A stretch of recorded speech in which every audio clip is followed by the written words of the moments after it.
Hello students, हमारा संस्कृत खंड में प्रथम पाठ भोजस्व औदार्यम चल रहा है। भोजस्व औदार्यम अर्थात भोज की उदारता। इसके प्रथम दो श्लोकों का हमने इससे पूर्व के वीडियो में हिंदी अनुवाद जाना। उसमें हमने जाना कि प्रथम श्लोक में राजा भोज के द्वारा एक ब्राह्मण की विद्वता को देखकर उसके श्लोक के माध्यम से उसके घर की स्थिति को सुन करके उसकी सहायता की गई। दूसरे श्लोक में हमने जाना कि एक ब्राह्मण ने शिव की मूर्ति का बड़ा ही सुंदर वर्णन किया। उसकी भी विद्वता को देखकर राजा भोज ने उसकी सहायता की। अब आगे आइए जानते हैं। राजा तुष्ट तस्मै प्रत्यय अक्षरम लक्ष्यम दत्तो अन्यथा राजा समुपस्थिताम सीताम परहा देवी प्रभातम वर्ण्यम इति। इससे भी राजा ने प्रसन्न होकर के इसे भी प्रत्येक अक्षर के लिए 1-1 लाख मुद्राएं दी। और इसके अन्य दिन राजा अपने पास बैठी हुई विदुषी सीता से कहा। इसके अन्य दिन राजा ने अपने पास बैठी हुई विदुषी सीता से कहा, देवी प्रभातम वर्ण्य इति। देवी प्रातः काल का वर्णन करो। सीता प्रहा, सीता ने प्रस्तुत श्लोक में बड़े ही सुंदर ढंग से प्रातः काल का बड़ा ही सुंदर वर्णन किया। विरल विरला स्थूला स्तारा कला विसर्जना मने मुनि सर्वत्र प्रसन्न अभूत नभ्य। अवसरती च दुहांताम चितात सताम दुर्जने वर्जती च निशा क्षिप्रम लक्ष्मी अनुद्यम्या इव। विरल विरला स्थूला स्तारा कलावि सज्जना। सीता विदुषी सीता प्रातः काल का वर्णन करते हुए कहती है कि प्रातः काल के समय आकाश में मोटे मोटे स्थूलास्तारा, स्थूला माने स्थूल माने मोटे मोटे, कलावि माने कलयुग में, इव माने तरह, कलयुग के सज्जन की तरह, विरल विरला माने कहीं कहीं, मने इव मुनि के मन, इव मन की तरह, मुने माने मुनि के मन की तरह, सर्वत्र सभी जगह, प्रसन्न अभूत नभय प्रसन्न हुए, नभ माने आकाश, अवसरती माने दूर हो रहा, दूर होना, और ध्वांता माने अंधकार, चितात सतामिव, सताम माने सज्जनों के, चित माने मन की तरह, दुर्जन माने दुर्जन लोग, वर्जती च निशा क्षिप्रम, क्षिप्रम माने शीघ्र, निशा माने रात्रि, लक्ष्मीर अनुद्यमिना, अनुद्यमी अपरिश्रमी आलसी, विरल विरला स्थूला स्तारा कलावि सज्जना।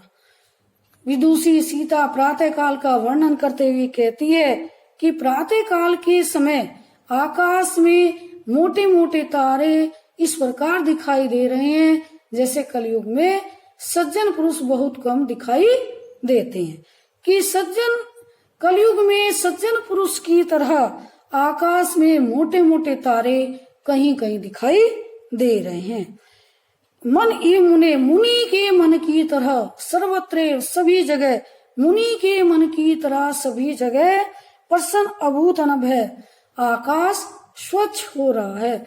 मुनि के मन की तरह आकाश सभी जगह से स्वच्छ हो रहा है, साफ हो रहा है।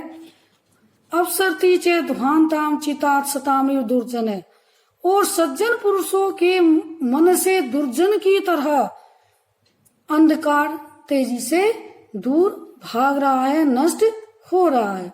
अर्थात जैसे सज्जनों के मन से दुर्जन दूर रहते हैं, उसी प्रकार से रात अंधकार भी तेजी से दूर हो रहा है। वर्जती च निशा क्षिप्रम लक्ष्मी अनुद्यमिनामिव, और रात्रि क्षिप्रम माने शीघ्रता से, अनुद्यमी आलसी राजा की लक्ष्मी की तरह तेजी से समाप्त हो रही है। कहने का भाव यह है कि जिस प्रकार से आलसी राजा की लक्ष्मी शीघ्रता से समाप्त होती चली जाती है, ऐसे ही सूर्योदय होने के समय रात्रि एकदम से ही समाप्त हो जाती है। राजा तस्य लक्ष्मण दत्वा कालिदास राजा ने उसे भी 1 लाख रुपए दे करके 1,00,000 मुद्राएं दे करके कालिदास से कहा, सके तुम भी प्रभातम वर्णीय इति, मित्र तुम भी प्रभात का वर्णन करो। ततः कालिदास पढ़ा, तब कालिदास ने कहा। तो कालिदास किस प्रकार से प्रातः काल का वर्णन करता है, उन्होंने बड़ी सुंदर उपमाओं के द्वारा प्रातः काल का वर्णन किया। अभूत प्राची पिंगा रसपति रेवि प्राप्य कनकम गतच छायाश्चंद्रो बुद्ध जन इव ग्राम सदसी क्षणम क्षीणास्तारा नरपतया इवा अनुद्यम अपरा न दीपा राजन्ते द्रवण रहिता नाम गुण।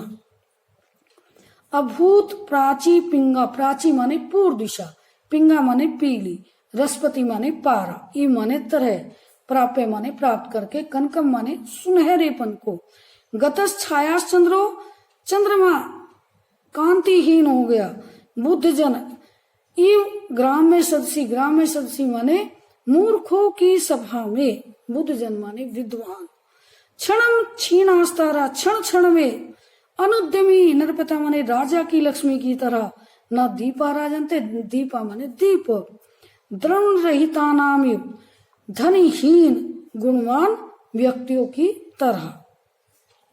अभूत प्राची पिंगा रसपति रेव प्राप्य कनकम, पूर्व दिशा सुनहरेपन को प्राप्त करके पारे की तरह पीली चमक रही है। पूर्व दिशा सुनहरेपन को प्राप्त करके पारे की तरह पीली चमक रही है। गतस छायास चंद्रो बुद्ध जनाइव ग्राम सची, गंवारों की, मूर्खों की सभा में विद्वान मनुष्य की तरह चंद्रमा कांतिहीन हो गया है। कहने का भाव यह है कि जिस प्रकार से मूर्खों के मध्य में सज्जन पुरुष की कोई बात नहीं, विद्वान की कोई बात नहीं सुनी जाती, उसका कोई महत्व नहीं रह जाता, उसी प्रकार से मूर्खों की सभा में सज्जन पुरुष की तरह चंद्रमा कांतिहीन हो गया है। क्षणम क्षणम क्षीणास्तारा नरपतया इवा अनुद्यमा परा, और अनुद्यमी आलसी राजा की लक्ष्मी की तरह तारे क्षण क्षण विलीन हो रहे हैं। न दीपा राजन्ते द्रवण रहिता नाम गुणा, और धनहीन मनुष्य, गुणवान मनुष्य की तरह, जो मनुष्य गुणवान हो लेकिन निर्धन हो, तो धनहीन गुणवान मनुष्य की तरह दिन में दीपक शोभित नहीं हो रहे, अर्थात उनका कोई महत्व नहीं रहा। राजा तुष्टई तस्मई परते अक्षरम लक्षम दद्दो, राजा ने संतुष्ट होकर उसको भी 1-1 लाख, प्रत्येक अक्षर के लिए 1-1 लाख मुद्राएं दी। तो इस प्रकार से हमने इन चारों श्लोकों में राजा भोज की उदारता के विषय में जाना कि राजा भोज अपने समय में विद्वानों का कितना सम्मान करते थे, और हमने देखा कि प्रातः काल का कितना सुंदर वर्णन कवि ने अपनी प्रतिभाओं का परिचय दिया है। धन्यवाद। इसमें से केवल हिंदी अनुवाद आएगा, अतः सभी श्लोकों का हिंदी अनुवाद अपनी कॉपी में लिखो एवं उसको याद करो। धन्यवाद।